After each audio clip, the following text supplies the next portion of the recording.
It's Monday, June 13th. From inside the WTOP newsroom, this is the DMV Download, brought to you by the men and women of Steamfitters Local 602. Get an estimate and learn more at steamfitters-602.org. Here are the top local stories today. The drive toward Ocean City can be a nightmare, especially in the summer months, but there's a concerted effort underway to make that trip smoother. We talked to Charlie Gischlar with the Maryland State Highway Administration about why this project is so needed. The infrastructure itself was built back in the 70s, so we're getting near 50 years old. And a local guy makes history at the Tonys by becoming the youngest person to win Best Lead Actor in a Musical, playing the iconic Michael Jackson. WTOP's entertainment editor, Jason Fraley, talked to Myles Frost about his meteoric rise. He said, I need to really put this into hyper gear here because I want her to be able to see me under the lights, under the Broadway lights before she passes away. Thanks for joining us. I'm Megan Cloherty. And I'm Luke Garrett. It's really one of the best parts of our region that in just a few hours' time, you can be at the beach. But as we all know, getting there requires a strategy to plan around the inevitable weekend traffic. Today, Governor Larry Hogan announced a $15 million project to advance the state's long-term Reach the Beach plan with the goal of relieving congestion along Maryland Route 90. Joining us to talk about it is Charlie Gischlar with the Maryland State Highway Administration. And Charlie, we all know that drive can either be a breeze or a bear.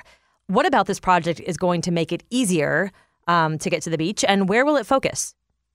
Okay, so there's the stretch of Maryland 90, Ocean City Expressway from US 50 all the way to Coastal Highway, Maryland 528. That entire stretch is going to be studied. It's in the study process right now, project planning.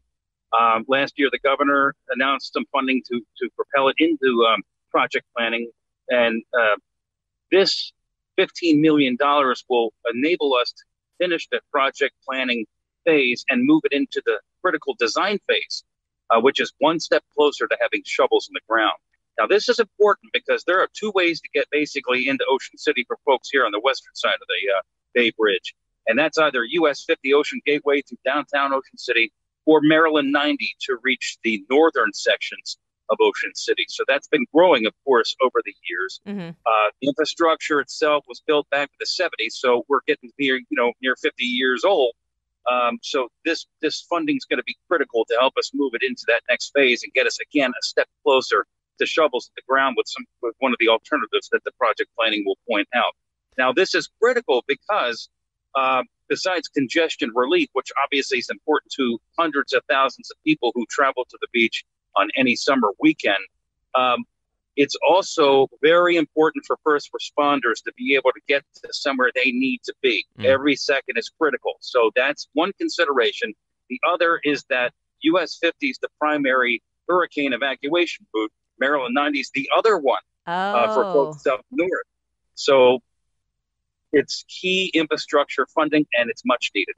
And so when you talk about a study, what are you really looking at? Are you looking at traffic volume? And what the study provides you, does it mean, more lanes, wider roads? What's the real study, and what is it going to give?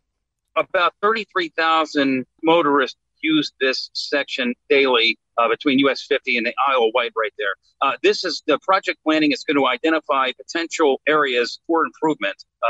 That could be anything. And it's going to have to also focus on the bridges there as well. Those bridges are getting older, and they're key to the success of any kind of project. So project planning will help us get through the federal studies and things of that nature to make sure we're not impacting anything of cultural significance. We will also do the project planning to make sure we identify some of the alternatives, and then also figure out kind of the best way to move travelers from point A to B in a safe and efficient manner.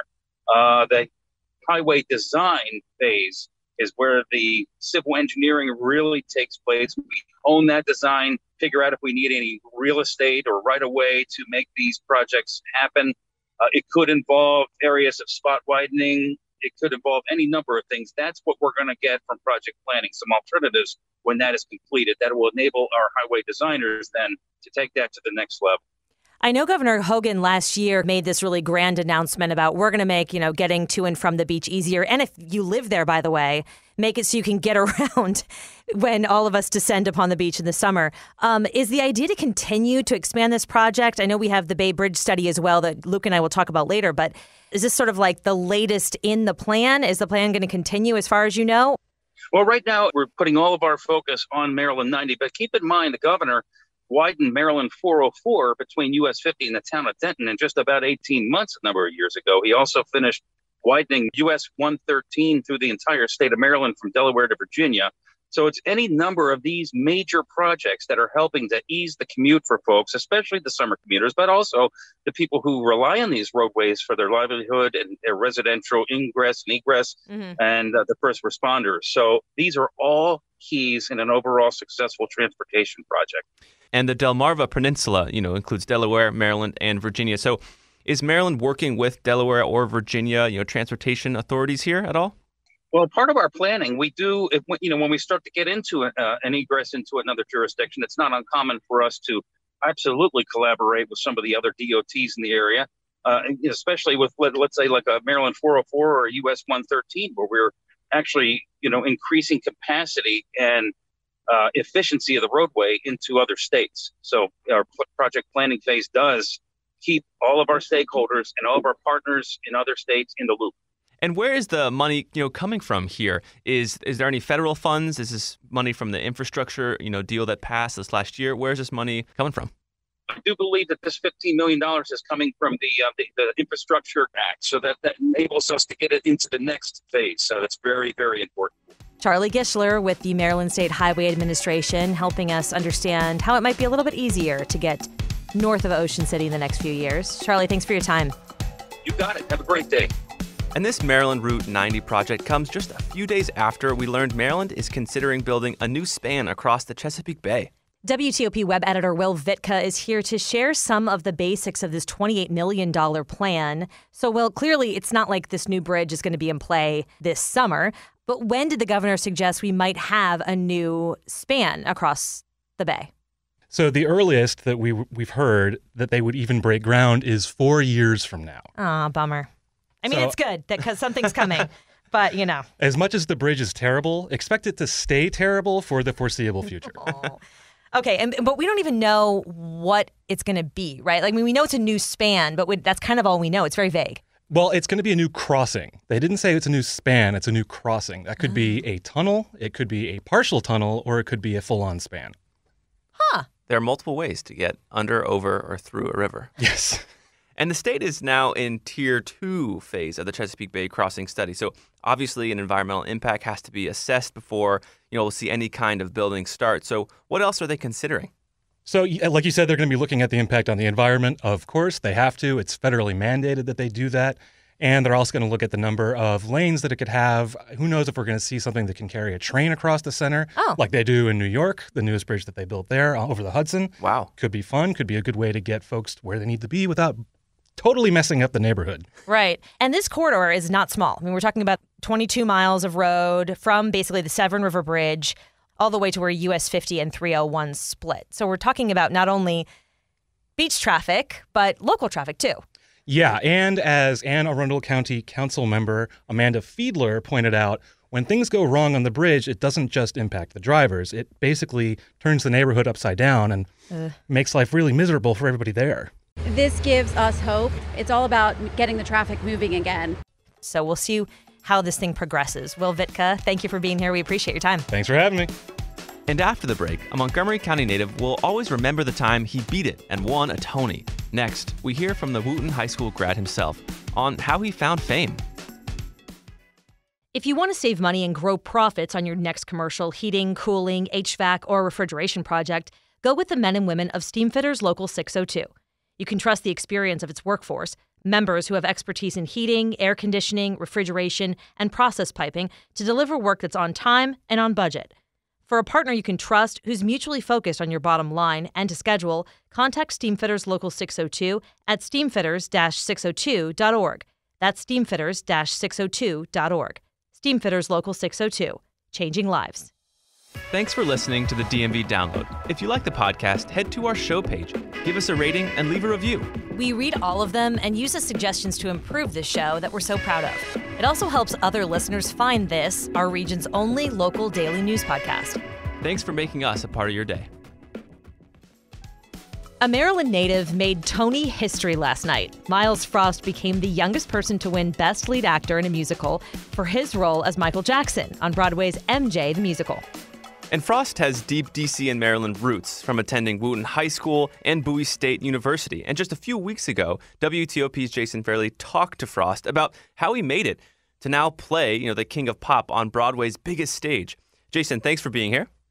Hey, thanks for having me. Yeah, we talked I think it was like the week right after he'd gotten nominated. That's so cool. We've all been pulling for him, and it's so cool that he won last night. And he made it. And so, you sat down with him virtually, of course, and you talked to a lot of actors, dancers, singers, producers, artists, really. So just to start, what really stood out most about Frost when you talked to him?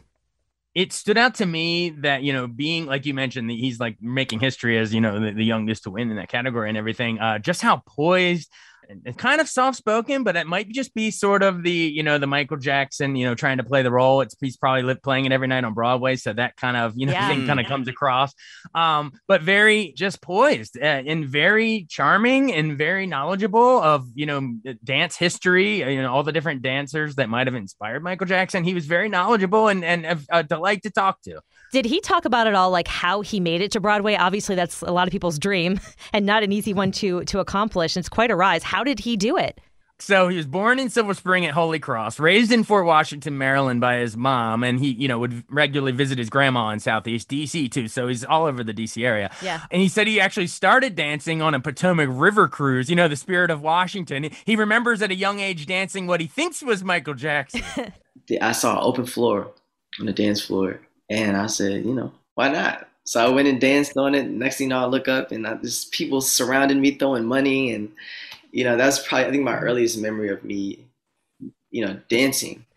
So yeah, he said he was just dancing on the cruise, which is so cool. But the big life-changing thing came when he moved and went to Wootton High School in Rockville, and he said it was a culture shock. He said, there weren't a lot of people that looked like him, other people of color at that, majority white school. So he said his freshman year, a teacher found him in the band room, playing piano, Alicia Keys or Stevie Wonder or something, and came up and ultimately cast him as Seaweed in Hairspray.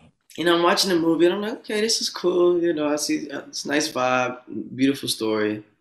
Then I see this guy go, way I can't see. And I was like, I want to be him. Seaweed was I felt like he embodied the type of performer I wanted to be.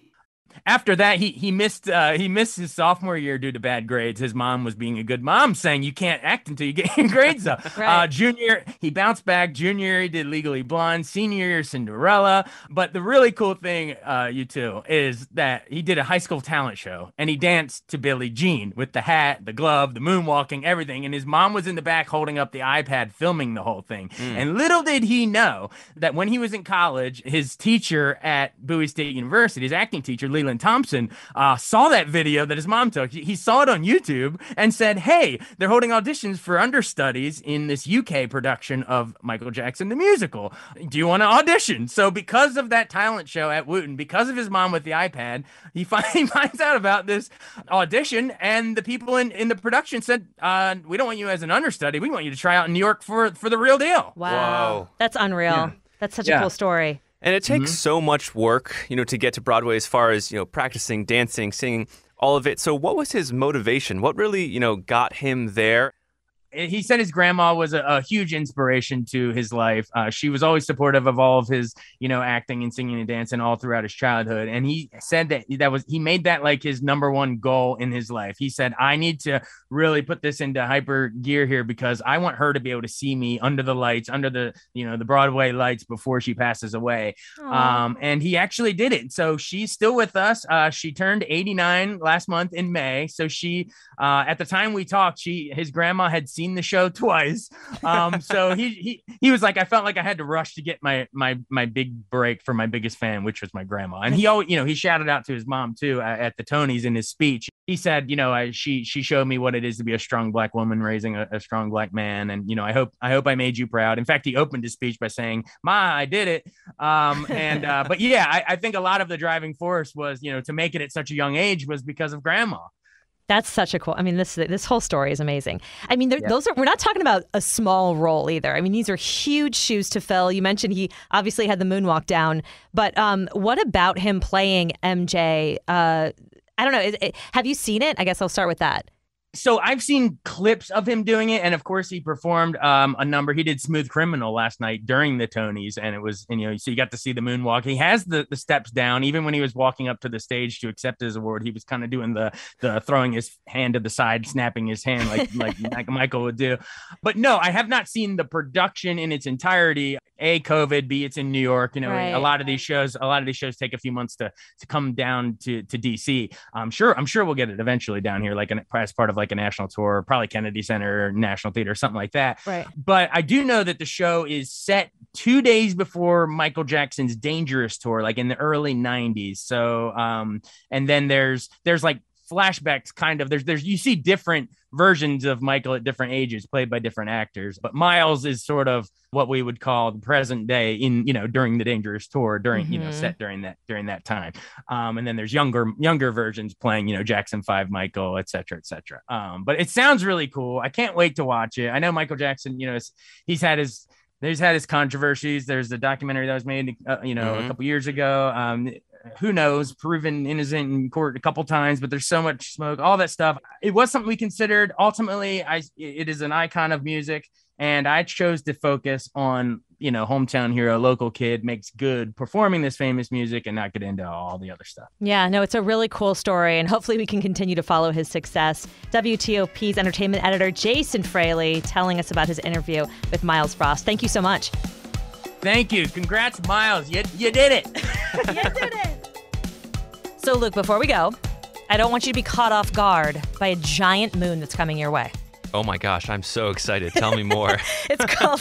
I think you genuinely are, though. No, right? I'm psyched. It's called the Strawberry Moon, apparently. So it's a supermoon. It's a supermoon that's coming. It's going to illuminate the skies of North America tomorrow night, so Tuesday evening.